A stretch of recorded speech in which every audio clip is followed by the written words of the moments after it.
Hello hi everyone, मैं Sangeeta expert में आप सबका स्वागत करती हूँ। आज मैं नया टॉपिक लेके आई हूँ। आपका उपभोक्ता वाला टॉपिक है, वो आपका पूरा हो चुका है। उसमें हमने पढ़ा था उपभोक्ता का अर्थ क्या है, उपभोक्ता की समस्या क्या है, उन समस्याओं का समाधान कैसे कर सकते हो आप, उपभोक्ता अधिनियम क्या है और इसके साथ साथ आपके कब क्या कहाँ और किस तरीके से हम उपभोक्ता संरक्षण अधिनियम का उपयोग कर सकते हैं। तो ये सारे बिंदु हमने उपभोक्ता वाले टॉपिक में देखे थे। आज हमारा नया टॉपिक है संचार। इस संचार को हम कई नामों से बोल सकते हैं, इसलिए आपको ध्यान देना होगा। संचार को संप्रेषण भी कहा जाता है। कई बार आपका जो क्वेश्चन है वो संप्रेषण के आधार पर भी देखा जाएगा, तो ये आप लोगों को पता होना चाहिए। संचार भी वही है, संप्रेषण। आज हमारा जो नया टॉपिक है संप्रेषण, तो इस संप्रेषण को हम कई नामों से बोलते हैं। आपका जो क्वेश्चन है हो सकता है संचार से आए, संप्रेषण से आए, संदेश वाहन से आए, तो मतलब सबका क्या है, एक ही है। तो इसमें हम इन शब्दों को पहले समझेंगे कि ये शब्द क्या है। दो व्यक्तियों के मध्य जो वार्तालाप होती है, शब्दों का उच्चारण होता है, एक दूसरे की भावनाओं को हम समझते हैं, अपने विचारों को दूसरों के सामने प्रस्तुत करते हैं, दूसरे के विचारों को हम समझते हैं। तो ये पूरी प्रक्रिया हमारी क्या कहलाती है, संप्रेषण कहलाती है। ये संप्रेषण की प्रक्रिया है। बच्चा जैसे ही जन्म लेता है तो उसकी कोई भाषा नहीं होती है, फिर भी उसकी संप्रेषण की प्रक्रिया है वो उसके क्रंदन के माध्यम से शुरू हो जाती है। वो अपनी भावनाओं को व्यक्त करने का जो उसका माध्यम होता है वो खाली क्रंदन, रोना, यही उसकी सारी अपनी भावनाओं को व्यक्त करने का माध्यम होता है। तो जैसे ही बच्चे का जन्म होता है तो उसकी संप्रेषण की प्रक्रिया है वो हमारी शुरू हो जाती है। तो ये संप्रेषण के कई प्रकार होते हैं जो आपको प्रत्यक्ष और अप्रत्यक्ष रूप से दिखाई देने वाले हैं। भाषा और अभाषा भी हो सकते हैं, मौखिक और सांकेतिक भी हो सकते हैं। ये बहुत सारे ऐसे संप्रेषण के प्रकार है जिसका आप अलग अलग करके अध्ययन करोगे। तो जो हमारा संचार या संप्रेषण है ये दो शब्दों से मिलकर बना है। संप्रेषण शब्द है सम प्लस प्रेषण। सम का अर्थ है आदान, प्रेषण का अर्थ होता है प्रदान। यानी दो व्यक्तियों के मध्य जब शब्दों का आदान प्रदान होता है तो उसी प्रक्रिया को हम क्या कहते हैं, संप्रेषण कहते हैं। संप्रेषण का जो इंग्लिश वर्ड है वो कम्युनिकेशन है। कम्युनिकेशन है, ये लैटिन भाषा के शब्द से इसकी उत्पत्ति हुई है। तो आपके जो प्रश्न पूछे जाएंगे, सबसे पहले तो ये पूछा जाएगा कि ये संप्रेषण है ये कौन सी भाषा का शब्द है। तो ये लैटिन भाषा का शब्द कम्युनिकेशन से इसकी शब्द की उत्पत्ति हुई है और इसके दो शब्द हैं जो इनके माध्यम से कम्युनिकेशन का उत्पन्न हुआ है। एक को तो हम कहते हैं कम्युनिकेयर और इसको कहते हैं कम्युनिस। तो ये दो शब्द है, कम्युनिस और कम्युनिकेयर। तो ये दो शब्दों से इनका उच्चारण किया जाता है और इन दोनों शब्दों से ही कम्युनिकेशन शब्द की उत्पत्ति देखी गई है। तो अंग्रेजी वर्ड क्या हुआ, संप्रेषण या संचार का कम्युनिकेशन कहा जाता है और इसकी उत्पत्ति है वो लैटिन भाषा के इन दो शब्दों से हुई है। तो जो प्रश्न आपका अभी नेट में और उसमें पूछा गया था आपका, तो लैटिन भाषा के कौन से शब्द से आपके संप्रेषण की उत्पत्ति हुई है। तो एक तो कहेंगे कम्युनिस और एक कहेंगे कम्युनिकेयर। दोनों शब्द आपके लिए ये इम्पोर्टेंस रखने वाले हैं। अब इसकी परिभाषाओं के ऊपर चर्चा करते हैं। परिभाषाएं आपको जैसे बुक्स वगैरह है तो उसमें आपको कई परिभाषाएं हैं वो देखने को मिल सकती है। ओपी दामा की परिभाषा दे रखी है और भी कई ऐसे नाम हैं जिनके माध्यम से आप परिभाषाएं हैं उनको देख सकते हो। यहाँ पे मैंने कीथ डेविस के अनुसार एक परिभाषा लिखी है। ये परिभाषा बहुत ही इम्पोर्टेंट है हमेशा इसी भाषा को परिभाषा को पूछा जाता है कि संप्रेषण क्या होता है। तो संप्रेषण एक प्रक्रिया है जिसके अंतर्गत कम से कम दो व्यक्तियों के मध्य संदेशों का, विचारों का, भावनाओं का आदान प्रदान ही संप्रेषण कहलाता है।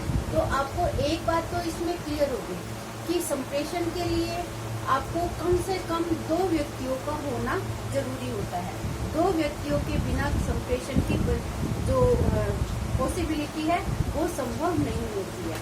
और ऐसे आप संप्रेषण के जब प्रकार पढ़ोगे तो खाली एक व्यक्ति भी संप्रेषण कर सकता है अपने विचारों, भावनाओं के साथ। तो लेकिन इसकी जो शर्त रखी गई है कि कम्युनिकेशन है वो कम से कम दो व्यक्तियों के मध्य होना जरूरी होता है। दो व्यक्तियों के मध्य हुए बिना उनकी वार्तालाप का आदान प्रदान है वो नहीं होना संभव होता है। और उन व्यक्तियों के मध्य संदेश होना चाहिए, उनके विचार होने चाहिए, उनकी भावनाएं होनी चाहिए, उन्हीं का ही वो आपस में आदान प्रदान करेंगे। तो वो क्या कहलाता है, हमारा संप्रेषण कहलाता है। जैसे दो महिलाएं हैं और ये दो महिलाएं हैं, वो क्या करती है, फोन के ऊपर वार्तालाप करती है। और ये वार्तालाप हेलो हेलो आप कौन, और वो जवाब देती है। तो ये क्या हो रहा है, एक फोन के माध्यम से दोनों के मध्य विचारों का आदान प्रदान हो रहा है। तो ये इस तरीके के जो उदाहरण है वो पूछे जाते हैं आपको क्वेश्चनों के माध्यम से कि जो फोन के ऊपर वार्तालाप होती है वो किसका उदाहरण है, कौन सी वार्तालाप हो रही है। तो इस तरीके के जो प्रश्न है वो आगे मैं आप लोगों को बताऊंगी कि ये क्या है। तो कम्युनिकेशन है वो एक ऐसी प्रक्रिया है जिसके अंतर्गत दो व्यक्तियों का होना जरूरी है और उन दो व्यक्तियों के मध्य विचारों का, भावनाओं का और उनकी जो संदेश है उनका आदान प्रदान ही आपका क्या कहलाता है, संप्रेषण कहलाता है। अब संप्रेषण की प्रकृति या विशेषताएं क्या है ये भी आपका बहुत ज्यादा इम्पोर्टेंट है क्योंकि इसी से ही आपके प्रश्नों का निर्माण होता है। तो पहला जो संप्रेषण की परिभाषा में विशेषताओं, इन परिभाषा से ये विशेषताएं हैं सारी क्लियर होती है। जब परिभाषा समझ में आ जाएगी आप लोगों के तो आपको ये विशेषताएं भी समझ में आ जाएगी। संप्रेषण के अंतर्गत कम से कम दो व्यक्तियों का होना जरूरी है। तो ये दो व्यक्ति की जो बात है हमने परिभाषा में देखी है कि दो व्यक्तियों के बिना संप्रेषण होना संभव नहीं है। संप्रेषण है वो औपचारिक और अनौपचारिक दो प्रकार का होता है। ये आप संप्रेषण के उसमें प्रकारों के अंदर भी पढ़ेंगे कि औपचारिक संप्रेषण क्या होता है और अनौपचारिक संप्रेषण क्या होता है। जिस तरीके से शिक्षा भी दो प्रकार की होती है, एक औपचारिक होती है और एक अनौपचारिक होती है। तो यहाँ पे जो संप्रेषण है औपचारिक का मतलब ये मान के चलो जिसके अंतर्गत लक्ष्य आपके निर्धारित होते हैं, वो संप्रेषण आपका क्या कहलाता है, औपचारिक कहलाता है। और अनौपचारिक के अंतर्गत क्या होगा, आपका लक्ष्य है वो निर्धारित नहीं रहता, निर्धारित नहीं होता। जिस तरीके से जैसे कॉलेज और स्कूल में पढ़ने वाले बच्चों की जो शिक्षा दी जाती है वो आपकी औपचारिक शिक्षा कहलाती है। और जो घर बैठे अपने आप स्वयं पढ़ाई करते हैं, स्टडी करते हैं, तो वो आपकी क्या होती है, अनौपचारिक शिक्षा होती है, जिसका कोई निश्चित टाइम टेबल नहीं होता, निश्चित पाठ्यक्रम नहीं होता, खाली उनको अक्षर ज्ञान के लिए ही शिक्षा लेनी होती है। तो उसी तरीके से औपचारिक और अनौपचारिक संप्रेषण है, दोनों प्रकार का हो सकता है। फिर है विषय वस्तु का होना आवश्यक है। अब संप्रेषण हम अपने आप तो नहीं करेंगे, उसके लिए कोई न कोई विषय वस्तु का होना जरूरी है। बिना विषय वस्तु के हमारा संप्रेषण है वो संभव नहीं है। माध्यम लिखित, बोलकर और सांकेतिक, ये भी आपके संप्रेषण के प्रकारों के अंदर पढ़ेंगे कि जो संप्रेषण के प्रकार है, जैसे मैं आपको लिख कर बता रही हूँ तो ये मेरा लिखित संप्रेषण है, मैं आप लोगों को बोल के एक्सप्लेन कर रही हूँ, तो ये आपका बोलने के माध्यम से संप्रेषण हो रहा है। जब मैं आप लोगों को संकेत के माध्यम से, जैसे चुप रहो या बैठ जाओ, किस तरीके के संकेत करते हैं, या वेशभूषा के माध्यम से हम किसी भी तरीके का संप्रेषण करते हैं, तो वो हमारा क्या कहलाता है, सांकेतिक संप्रेषण कहलाता है। तो आप जैसे पूछा जाए कि औपचारिक और अनौपचारिक क्या है, लिखित बोलकर या सांकेतिक कोई उदाहरण दे दिया जाए, ये कैसा संप्रेषण है, तो इस तरीके के प्रश्न इसमें बनेंगे। एक भाग्य भी हो सकता है संप्रेषण, और द्विभाग्य भी हो सकता है। संप्रेषण के दो भाग होते हैं, एक भाग्य संप्रेषण भी कहलाता है और द्विभाग्य संप्रेषण भी कहलाता है। जो द्विभाग्य संप्रेषण होता है वो श्रेष्ठ होता है, बढ़िया होता है, और एक भाग्य संप्रेषण होता है वो श्रेष्ठ नहीं होता है। चाहे इसमें एक टीचर का उदाहरण ले लो कि जैसे व्याख्यान के माध्यम से टीचर पढ़ाती है तो वो एक पक्षीय होता है, और जब किसी प्रैक्टिकल या स्टडी के माध्यम से पढ़ाया जाता है तो वो दोनों तरफ, बच्चों का पक्ष और टीचर का पक्ष, दोनों ही उसके लिए जरूरी होता है। तो किसी भी शिक्षण प्रक्रिया के लिए दो पक्षों का होना जरूरी माना गया है, इसीलिए द्विपक्षीय संप्रेषण है, इसको श्रेष्ठ माना गया है। प्रत्यक्ष और अप्रत्यक्ष दोनों हो सकता है। अब प्रत्यक्ष का मतलब जो आपको दिखाई दे रहा है, और अप्रत्यक्ष का मतलब जो आपको दिखाई नहीं दे रहा है। तो इसमें भी दोनों उदाहरण है।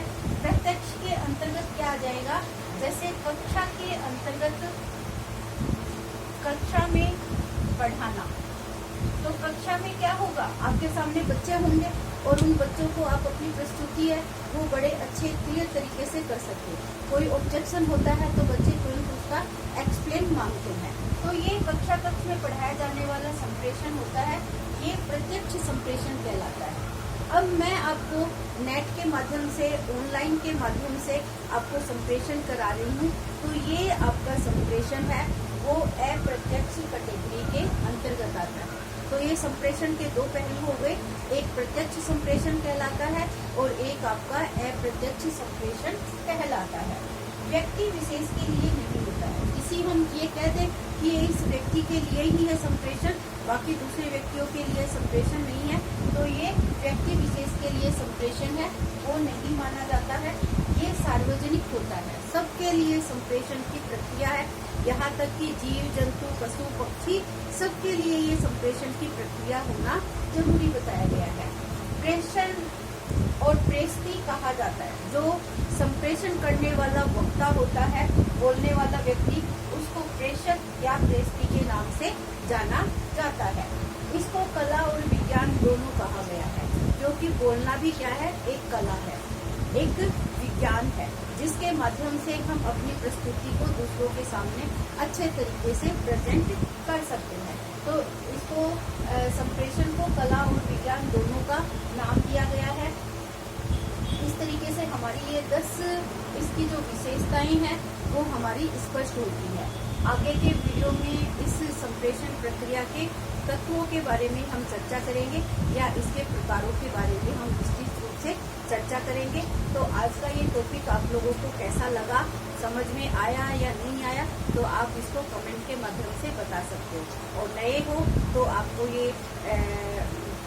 चैनल है वो सब्सक्राइब करना है, ताकि मेरा मनोबल है और भी दृढ़ होए, और आपके लिए समय निकालकर मैं आपको वीडियो है वो देती रहूं, क्योंकि हमारे भी शादी का माहौल है, हो सकता है कि किसी कारणवश मेरे पास टाइम ना निकले, तो आपका जो मोटिवेशन है वो मेरे लिए हो सकता है कि फायदेमंद रहे, और मैं आप लोगों के लिए समय निकालकर और आप लोगों का वीडियो बनाने का प्रयास करती रहूं।